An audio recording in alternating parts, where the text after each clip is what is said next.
book of Genesis, all right. And today we're going to be looking a little bit now at the life of Jacob. Remember our outline as we look at the book of Genesis. We have the four major events, and then we have the four main people, Abraham, Isaac, Jacob, and Joseph. And so today we're going to start at least looking at the life of Jacob. We'll continue on this a little bit later, but obviously Jacob was born from Rebekah, Isaac's bride, and we're going to be looking at his life here today. So as we look at these next few chapters, first of all, let's just go through a summary of Jacob's life, because we'll go through a summary of his life, and then we'll come back and we'll pick out certain segments of his life, some of his encounters with God, some of the various experiences that he had, and talk about them in a little bit more detail. But I think it's always good to kind of just summarize his life and go through some of the basics so we can pick up just little bits and pieces along the way. So what is the summary of the life of Jacob? First of all, letter A, Jacob's birth and early life are really found here in Genesis chapter 25, verse 21 to 28, and I'd like to read these verses. Now, Isaac pleaded with the Lord for his wife because she was barren. Just notice that barren theme again that keeps coming through, how God was going to make the barren woman sing by virtue of the fact that her barrenness would be removed. And I believe that God wants to do the same thing for the church that has been barren and hasn't had the kind of children and fruitfulness that God has desired for it. And God's going to heal that just like he was going to heal Rebekah. So Isaac pleaded with the Lord because she was barren, and the Lord granted his plea, and Rebekah, his wife, conceived. I'm not sure if it happened just like that. Most of my prayers don't happen just like that.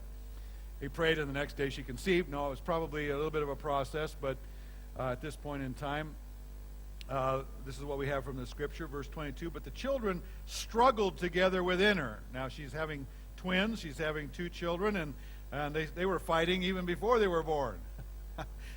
Sometimes we complain about our children who fight, afterwards, but they were struggling together within her.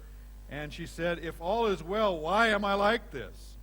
So she went to inquire of the Lord, and the Lord said to her, "Two nations are in your womb. Two peoples shall be separated from your body. One people shall be stronger than the other, and the older shall serve the younger." Now, this prophecy, which we'll talk about a little bit later, will come in to bear a great deal through their life. So when her days were fulfilled for her to give birth, indeed there were twins in her womb, and the first came out red. He was like a hairy garment all over. She probably thought she had something other than a human from the sound of it. So they called his name Esau. Afterward his brother came out, and his hand took the hold of Esau's heel. So his name was called Jacob. Isaac was 60 years old when she bore them. So the boys grew, and Esau was a skillful hunter, a man of the field, and Jacob was a mild man, dwelling in tents. And Isaac loved Esau because he ate of his game, but Rebekah loved Jacob. And of course, this is one of those areas, again, where we have parental favoritism that will ultimately translate into children that are not that much in love with each other. Let's just look at a few observations from this portion of Scripture and Jacob's birth and early life. Number one, Jacob's mother Rebekah had her barrenness healed through prayer. All right, we've already talked about that. Number two, Jacob struggled with his brother in the womb. Number three, Jacob received prophecy prior to his birth. And that's an important prophecy that we'll be taking more of a closer look at a little bit later. It has significance. Letter A, his prophecy is that he would be a strong nation, number one, and number two, that his older brother would serve him. We're going to come back to that thought a little bit later as well. Number four, Jacob was born as a fraternal twin to Esau. Obviously, they weren't identical, and Esau's name was named Hairy. Now, again, we look at the word Esau, and it doesn't mean anything to us, but this guy was hairy, and they called him Harry. And so, I have a son-in-law who has a lot of hair on his body, and I can't imagine calling him Harry because it would just make rubbing salt into the wound. But in those days, they didn't seem to have any problem with naming people after some trait or some quality that they might have had. And so Esau was named Hairy because he was covered with hair. They later had another name for him, Edom, and part of it was the word Edom means red, and part of it was because his complexion was red, but more importantly than that, he was called red because he ate of the red stew or the red porridge that was prepared for him by his brother Jacob, which ended up being a negative in his life. But he fathered the nation called Edom, which again would just be called red. So you're talking to a guy by the name of Harry, who sometimes goes as red. Got that? Well, at the same time, Jacob was named heel grabber. Why? Well, because in the birth process, as Esau was being born, he reached forth his hand to grab his heel. And so, hey, that's what we could call him. Let's call him heel grabber, which also means deceiver or supplanter. And so he was named in this situation because of the process by which he was born. Little did anyone know how these early features in the boys' lives were going to play out as they grew up, and we'll see that as we go on. So we're just doing a summary right now. Letter B, Jacob's life. Well, as we go on here, number one, Jacob and Esau were completely different from each other. The Bible tells us that Esau was an outdoorsman who loved to hunt. He was favored by Isaac the man because he was very manly, he was very virile, he was very much of a hunter, and Isaac liked the game that he brought home. Isaac was a good old meat eater, and his kid brought him a lot of game and a lot of meat. So he was excited about this manly son, whereas Jacob, on the other hand, was a mild man, the Bible says, who preferred to stay at home with his mother. He was a bit of a mama's boy, maybe. He liked the finer things of life. To him, it was more important to function on your wits instead of your strength. And so we can see that working out in his life, how he outwitted his brother, who was stronger in a sense, but Jacob would use his wits. And, of course, Rebekah favored him over Esau because he would stay home with her. He would be company to her, and so she preferred a softer man. She preferred somebody who was a little bit more refined. And so you can see how all of this is working out in the childhood. Number two, Jacob talked Esau out of his birthright. Next verses here in Genesis 25, verse 29 to 34, a story we're pretty familiar with, I'm sure. But let me read some of those verses. Genesis 25, verse 29. Now Jacob cooked a stew. He learned how to cook from Rebekah. He'd been living in the home, okay?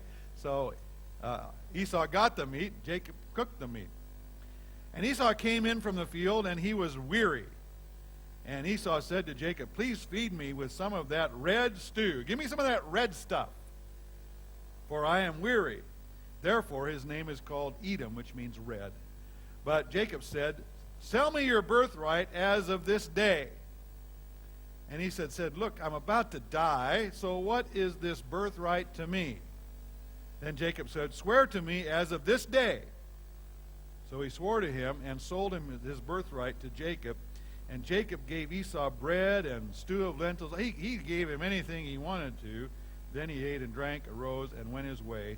Thus Esau despised his birthright. Now Jacob is known as a supplanter, a deceiver, and he caught his brother Esau at a weak moment. Letter A on your notes there. He caught him at a weak moment when he's hungry. And a guy like Esau, he's more concerned about his senses. He's more concerned about what he has in his hand. His motto is, 2 in the hand is worth 2 in the bush. Hey, what good is my birthright now when I'm hungry? Give me something to eat. And this guy, this guy was not interested in spiritual fasting or any other kind of fasting. He was interested in satisfying the passions at the moment.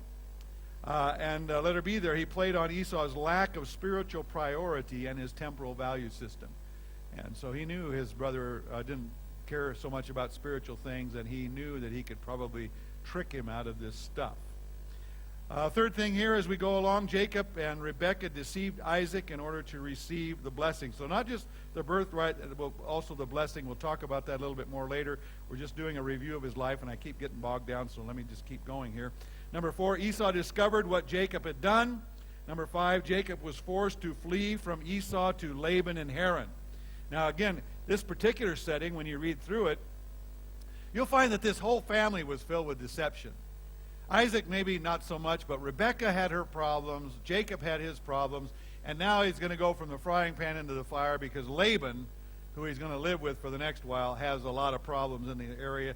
And then Rachel, she had her problems, and we'll come back to some of this stuff later. But Rebekah, at this point in time, realizes that Jacob's in trouble. He's got the birthright. He's got the blessing. Esau is hopping mad. And so she goes to Isaac and says, we really need to let Jacob go away and see if he can find himself a nice wife. We need to send him away. Well, she wasn't thinking about getting him a wife. She was thinking about getting him away from Esau. And she knew that Esau was about ready to kill him, but she was trying to get Isaac to go along with it, so she gives him a word that she thinks he'll agree with and send him away to do that. And because he knows what it's like to get a bride from afar, and he shouldn't deprive his son from doing that. So she's a little conniver. She knows how to manipulate her husband, as most women do. Don't smile at me like that, Anthony. Number 6, Jacob had an encounter with God at Bethel. So in this journey, he meets God at Bethel. Jacob met Rachel at a well and eventually met Laban, her father. Number 8, Jacob served Laban for 7 years to marry Rachel, and you know the story. He ended up not getting Rachel after the 7 years.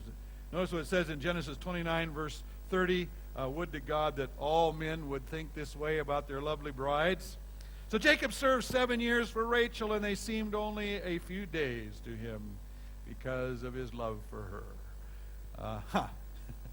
So it tells us the great love that he had for her. 7 years, no problem. Hey, I'd serve 15 years for. Well, you will, don't worry. You will, don't worry.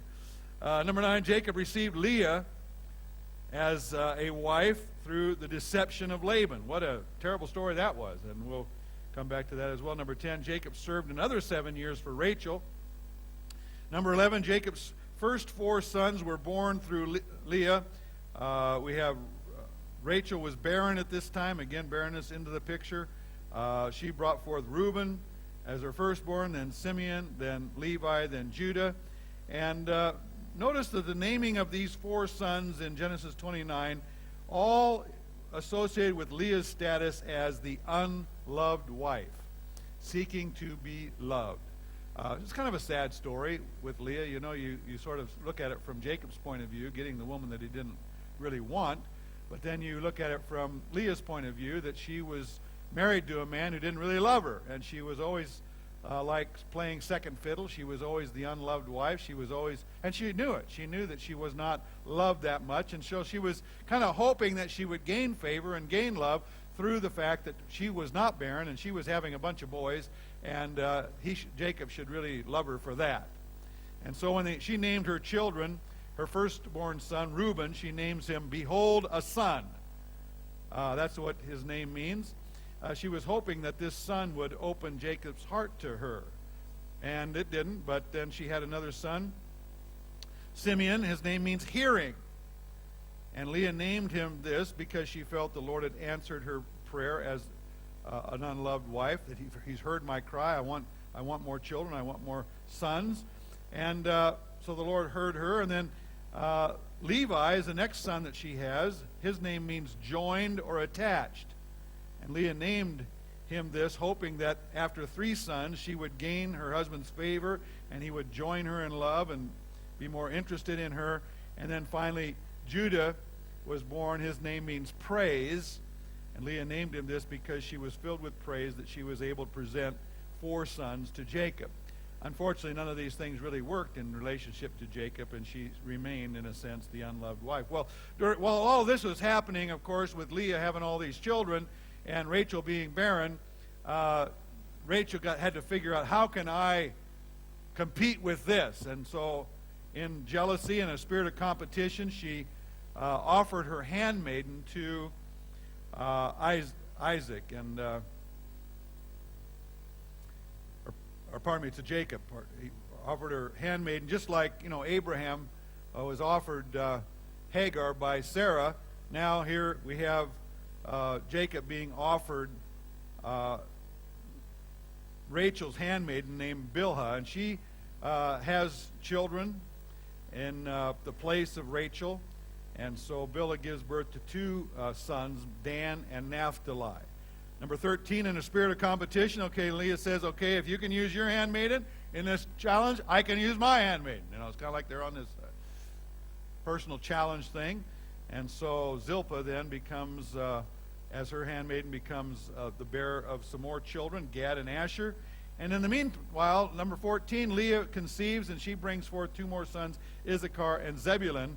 And it also notes that she brings forth a daughter in Genesis 30 by the name of Dinah. Now, normally, as you've seen in most of these genealogies and so forth, for whatever reason, God doesn't always include the daughters in the lists of names. It has to do with the sons and so forth. But this particular daughter is mentioned for a variety of reasons, but the primary reason is she does kind of play into a later story that has quite significance, especially when it comes to the whole issue of the birthright and the blessing and all of that stuff that's going to come down the road. So Dinah is born from Leah as well. Number 15, Rachel conceived again and brought forth a son named Joseph.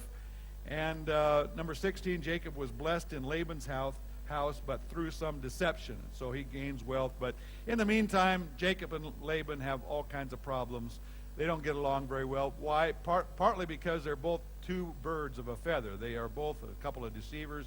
They both are basically trying to, while the women are trying to outdo each other in the area of having children, Laban and Jacob are kind of outdoing each other and who can deceive and take the other one for the most whatever. And so they got their own little battle going. But in this process, number 17, Jacob lost favor with Laban, and things weren't going so well. So number 18, Jacob left Laban's house with stealth, just kind of quickly, just kind of got up and packed his stuff up. Unfortunately, without his knowledge, Rachel, his wife, took some of Laban's idols with her. Now, these idols, you're reading through there and say, what do they got with these idols? Well, first of all, we're going to see that when you go through the life of Jacob and even Abraham's kindred, they weren't all necessarily sold out to the Jehovah God with nothing else going on in their life. Remember, when Abraham first came out of Haran, he came out of idolatry. The New Testament tells us that. But these particular idols were kind of a superstitious kind of a thing. It was common in their culture to have them. They were called teraphim, and they were considered to be like magical little things, that they had magical little powers to them, and they were like household, kept in the household as images.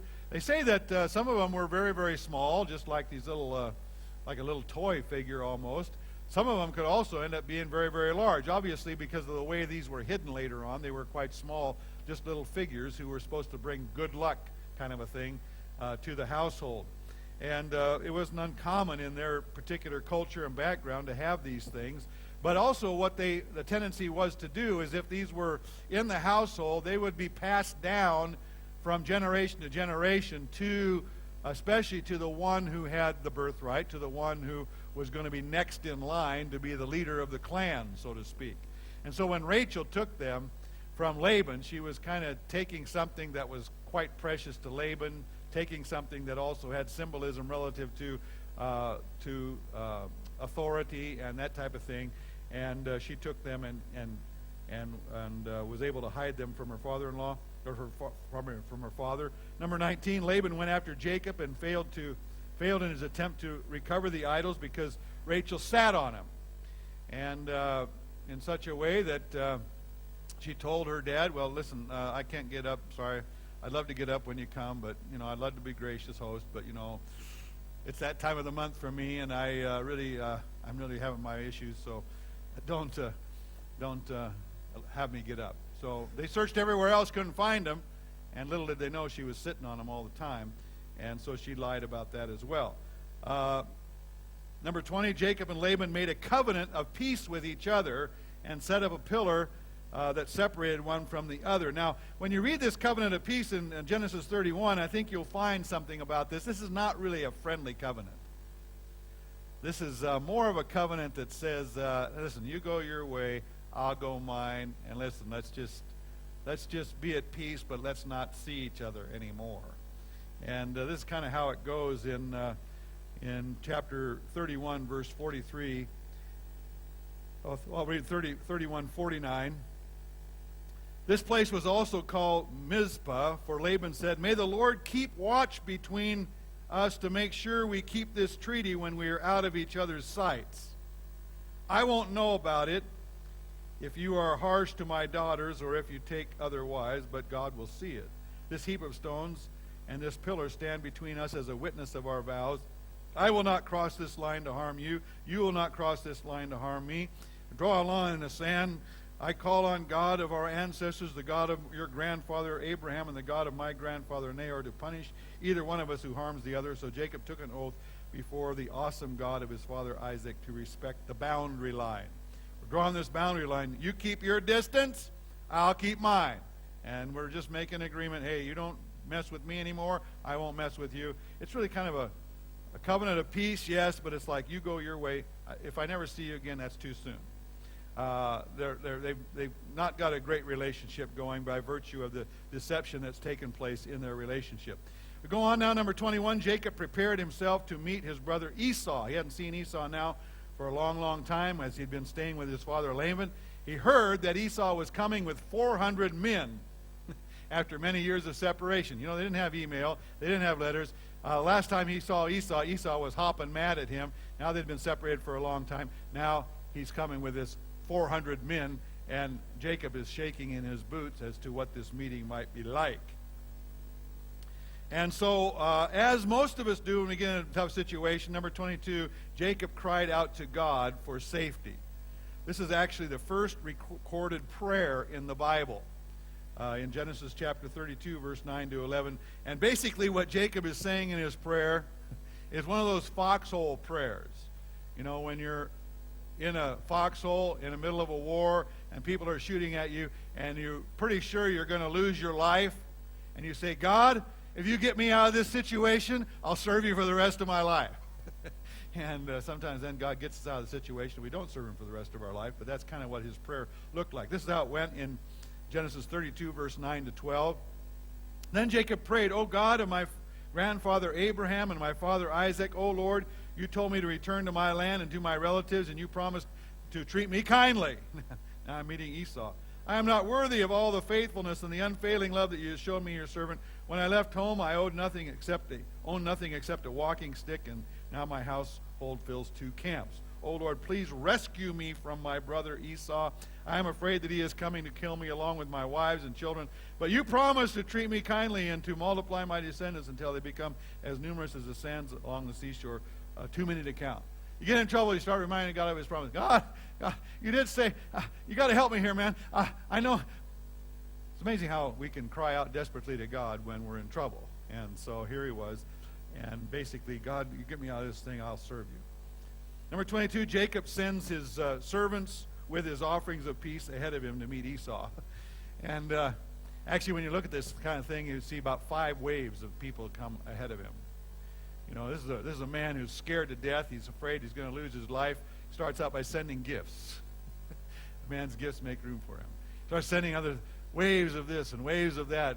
And he's kind of hanging back. Hey, I'm right behind you, everybody. I'm right behind you. Yeah, long ways behind us, as he's kind of preparing to meet his brother Esau. Well, it's during this time then that, number 24, Jacob sent his family over the brook ahead of him. And then, number 5, Jacob had an encounter with God that both changed his name and caused him to limp. Never was the same again after this experience. We'll be coming back and looking at that experience in more detail later. Number 26, Jacob met Esau and gave him offerings. Number 27, and Esau wasn't as bad a deal as he thought it was going to be. And in fact, Esau invited him to come on home with him in Mount Seir. And Jacob said he was going to do that, but then he didn't do that. And number 27, Jacob moved to Shechem in Canaan and built an altar.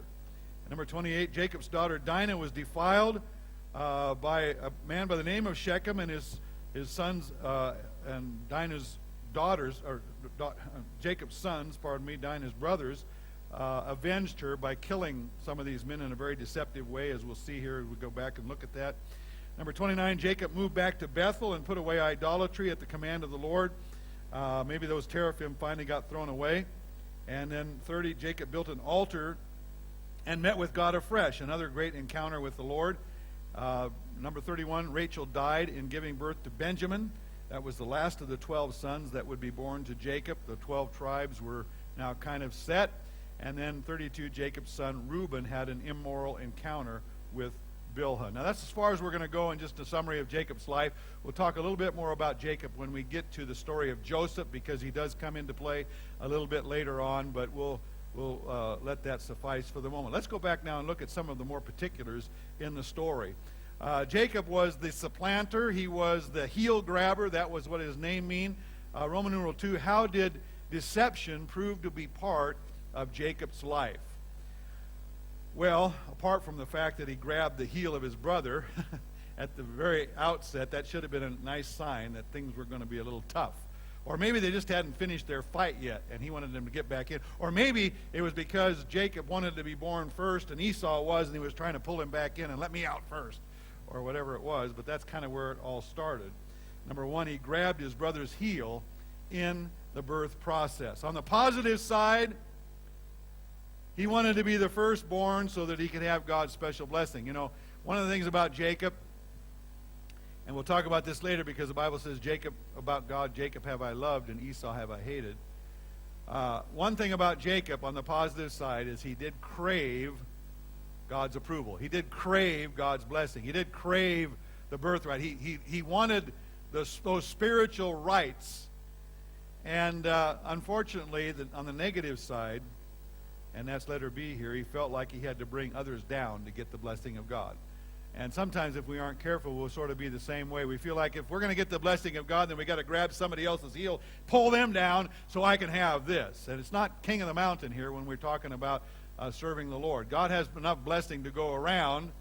And especially when you understand that God's full intention from the very get-go, from the very birth, from the very time that they were in the womb, was that Jacob was going to get the birthright. But God did not approve of his style. He did not approve of his method. It'd be interesting to rerun that story the way God intended it the first time. It'd be interesting to rerun it and say, okay, God, if we hadn't done any deception, if we hadn't pulled any of these tricks, if we hadn't done any of this stuff, what would my life have looked like?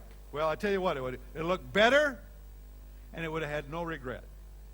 And God would have still accomplished his purpose somehow, some way, by just simply trusting him.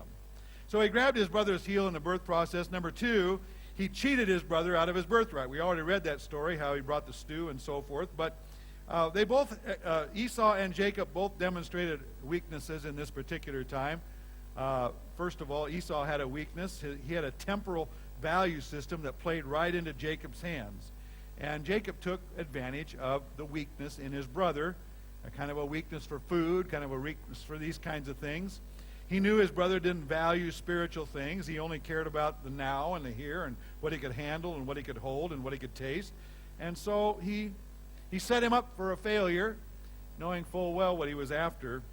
And it says about Esau, he despised his birthright. And what we can see in that is simply that he did not take spiritual things. He did not take the things of God seriously. To him, they weren't that big a deal. To him, life was about life and living and game and hunting and going out on the weekends and doing this and fishing and all those kinds of stuff. God, he's just an add-on. He's not that big a deal, not that big of a factor in my life. How big a deal can it be with a birthright thing after all anyway? What kind of what is it? Just a piece of paper, right? Or it's just doesn't mean anything. But Jacob had his weakness. Jacob had a hunger for spiritual things and took them very seriously, but he had a lack of faith in God's ability to bring them to pass. He felt like he had to help God out in order to get what God wanted him to have. Stealing a birthright is kind of like stealing a Bible. You know what I mean? I had a Bible stolen one time, and I had it. It was in my. I left it in a chapel service at Portland Bible College, and I went back right after the service, and it was gone. So I checked lost and found, checked everything, it was gone. Somebody had actually stolen it. And came to find out later, about 3 or 4 years later, because it turned up again, but it was after somebody got convicted and so forth. But stealing a Bible. I mean, steal a computer, yes. Steal a Bible, I mean, what, you're going to read the Bible now? Yeah, I'm reading this Bible that I stole, and God has really been speaking to me. Well, that's not what you do. You don't steal spiritual things. You don't steal things and call it spiritual. So somehow your spirituality is suspect when you try to acquire the blessing of God through deceptive means.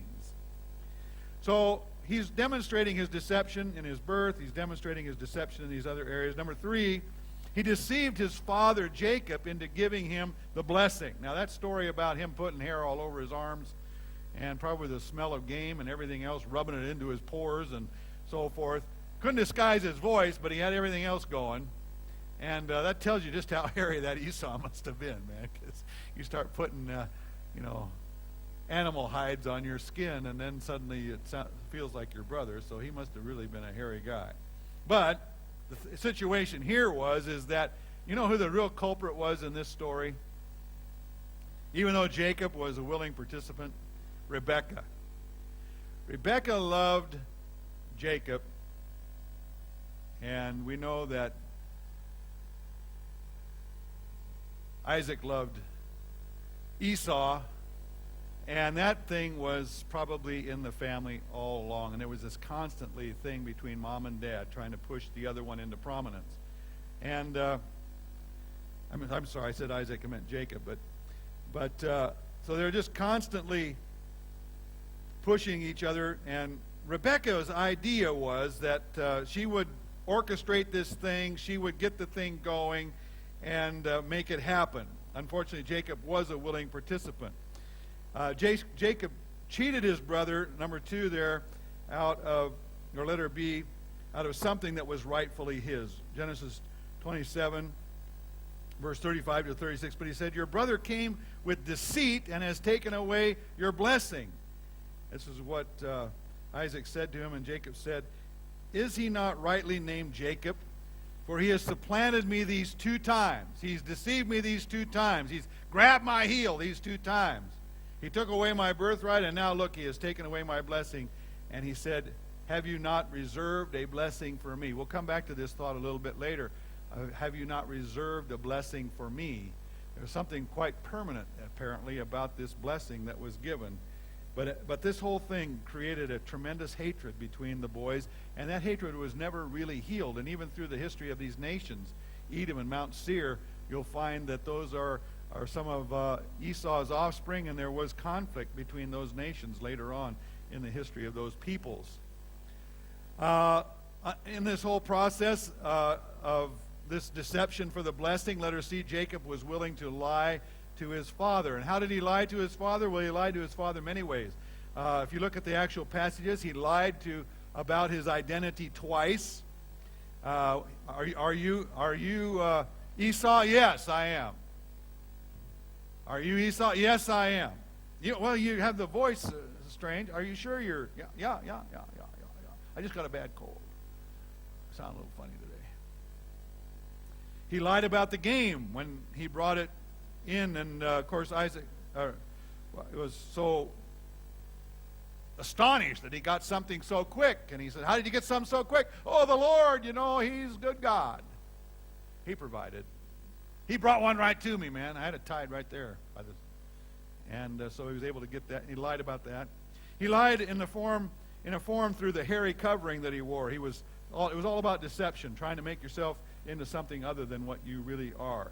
So another deception, a last deception that he had in relationship to Esau, number 4 there, is he deceived Esau into believing that he was going to come and stay with him in Mount Seir. Remember after they met, and after Esau and him seemed to get on okay, and Esau had his 400 men, and Jacob had all of his possessions, and Esau says to him, hey, why don't you come on home with me, and let's just set up camp side by side. Esau seems to have actually been very generous, kind of seemed to have got healed quite a bit from the past, and finally my brother has come to his senses, and he's limping now, and so evidently God's really dealt with him, so okay, I'll give him another shot at this. And of course, Jacob doesn't come through very well. Read it here in Genesis 33, verse 12 to 17. Well, let's be going, Esau said. They kind of met, the 2 companies met, and they met everybody's children and all their things and so forth. He says, well, let's be going, Esau said. I will stay with you and lead the way. I will stay here and help you find the way to my house, and we're going to go, and we're going to have a great life together now. So I'll stay with you and lead the way. Jacob says, no, you see, my lord, I got some very small children here, and the flocks and the herds are quite young at times, and we try to drive them too hard, it's going to be really hard on them. When people all the way through the Bible want an excuse, they use their children as an excuse. Still happens today, by the way. Well, I can't come to the service because my children. Best thing you can do for your children is lead them in the things of God. But nonetheless, my children, though they might die, it would be too hard on them. So you go on ahead, Esau. We'll catch up. We'll follow at our own pace. We'll meet you at Seir, which is where you live. Well, Esau said, at least let me leave some of my guides to help you and protect you along the way. Esau's, trying to be a nice guy. Okay, I'll go on, but I'll leave some of my best guides with you. I'll leave some of my soldiers. I got 400 trained men here. They can protect you. You got a lot of herds. You got a lot of things. You're kind of open game for somebody. Jacob, he's saying, oh, well, don't worry about that. There's no reason for you to be so kind to me, Jacob insisted. So Esau started to Mount Seir the same day. Meanwhile, Jacob and his household traveled on to Succoth. There he built himself a house, made shelters for his flocks and herds. That's why the name of the place was called Succoth. He never did go. He never did get there. Can you imagine Esau again? He's waiting for him. He offers to help him, guide him. No, we don't need. No. You're probably going to travel too fast for my kids. We'll just take our pace. Well, let me leave some of my guides and people to protect you along the way. Oh, no. You don't have to be so kind. I mean, you're a generous man. I appreciate it. You're being so nice to me. But listen, we'll be there shortly. Well, shortly never comes.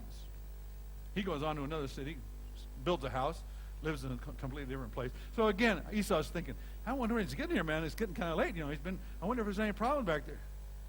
Well, he did it to him again. And this is after he's had his great encounter with God. And so you just sort of wonder after all of this.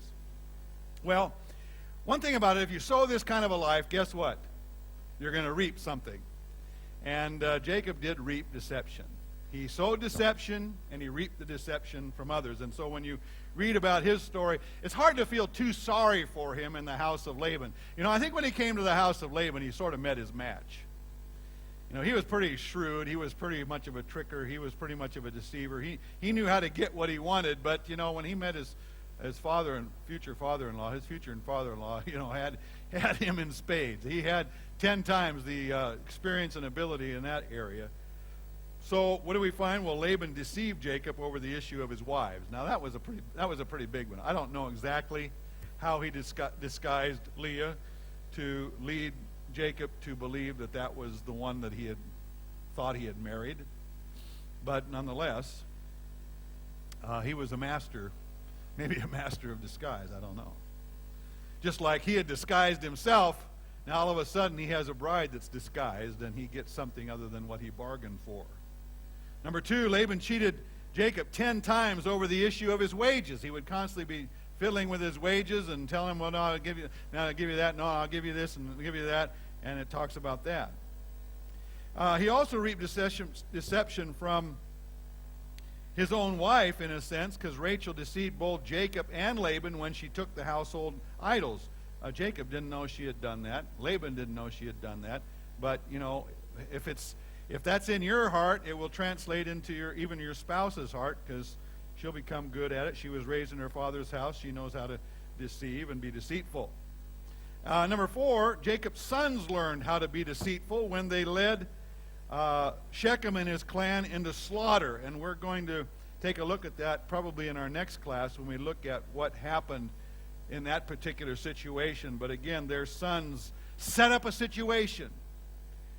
They were not strictly truthful. They were seeking revenge, but they made it seem like they were friendly. They were seeking revenge, but they tried to convince these people that our motives are pure. We just want you to become part of our clan.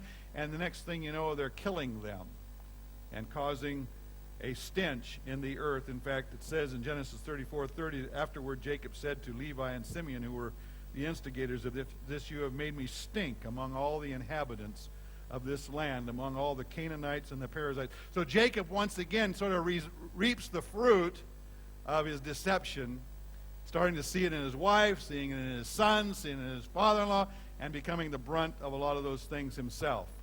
And like I say, as we sow, we will also reap. You sow good things, you'll reap good things. You sow bad things, you'll reap bad things. Let's go to Roman numeral 3 here. What are some of the examples of the elder serving the younger? This seems to be a pattern through much of the book of Genesis, where God seems to use the kind of change or alter maybe the natural rights to who should be the firstborn, in a sense, or who should receive the blessing and the birthright. And I believe there's a reason for that spiritually.